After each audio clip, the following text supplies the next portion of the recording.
If you want to check out the whole show, hit the link at the bottom of the screen. It's available exclusively on odds.com. Move on this card badly. We're going to start with the Hawks spot here. And another situation where we have a full market here. Nice. Utah opening up at -6, and it hasn't moved. That's -6 right across the board. This total has moved and is moving quickly. It looks like it opened at 223. The books all moved it to 224. The leading indicator books offshore moved it to 224.5. FanDuel has this at 223.5.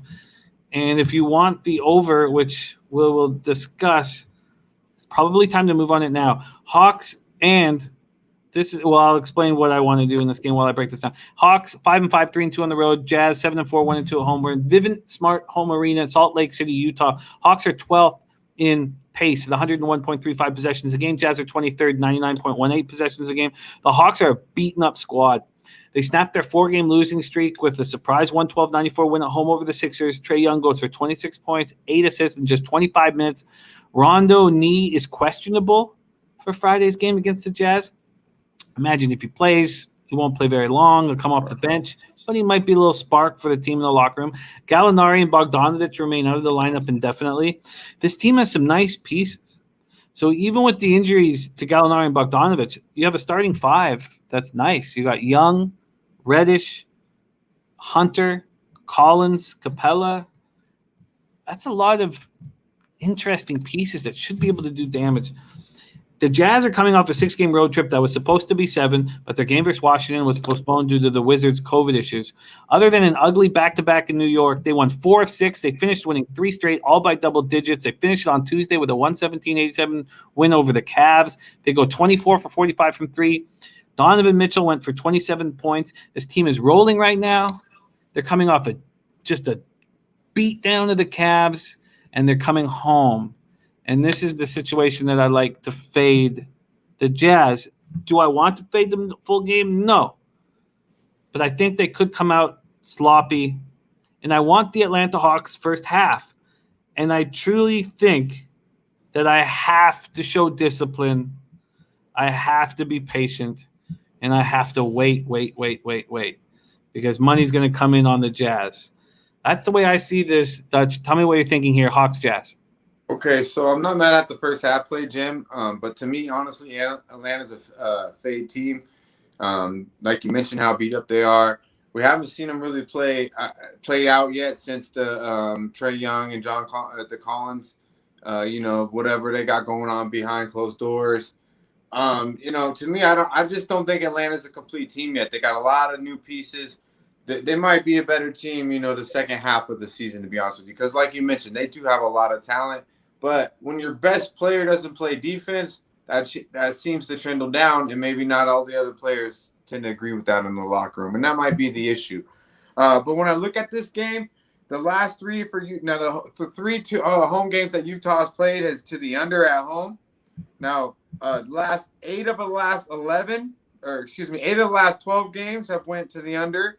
4 of the last 5 at home have went to the under versus Atlanta, and 6 of the last 6 and 3 to the last 9 under win a favorite for Utah. So to me, this game screams under. I know that you mentioned that the game that they're mentioning that the line is moving up. I don't really get that. Maybe it's because the fact of Trae Young and the team doesn't really play defense, but the pace to the defense that Atlanta is actually playing is better than expected, and the pace for Utah is really slow, like you mentioned. And I believe they are the better team. They're the home team. They will control the plays. Now for Atlanta, 6 of the last 6 games have went under for Atlanta, and 6 of the last 7 on the road have went under. So like I mentioned, this game is to me a straight under. I could only look under here. I want to look at my man Donovan Mitchell. He's averaged 32 points his last 2 games versus Atlanta. He's coming off a 27-point game.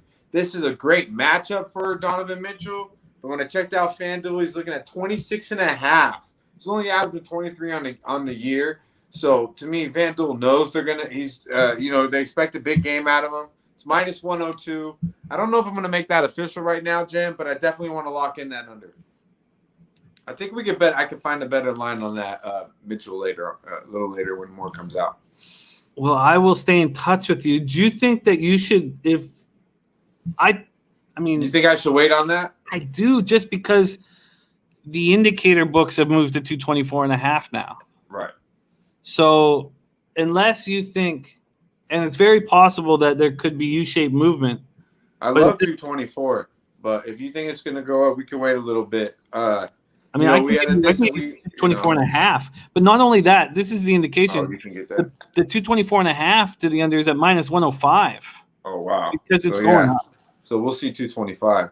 So, yeah, I like the other side of that. And like I mentioned, with Atlanta, people think instant over, but they've been going under, especially on the road. And Utah's going to control this pace. They're going to slow it down. I expect Mitchell to get theirs, and I expect Utah to win this game. But I'm going to stay away from the spread because when you look at the trends, Atlanta's the play here, but I can't back Atlanta. But the under is definitely the look. So we'll go ahead and hold off onto that, and we'll shoot that out in the morning. I'm going to move on Atlanta, and I made this mistake on 2 shows that we did ago when I had a bunch of dogs, and I was going to wait, and then I got up early in the morning for a radio show, and I was like, oh, I got to pull the trigger like a fiend. I just couldn't keep my shit together.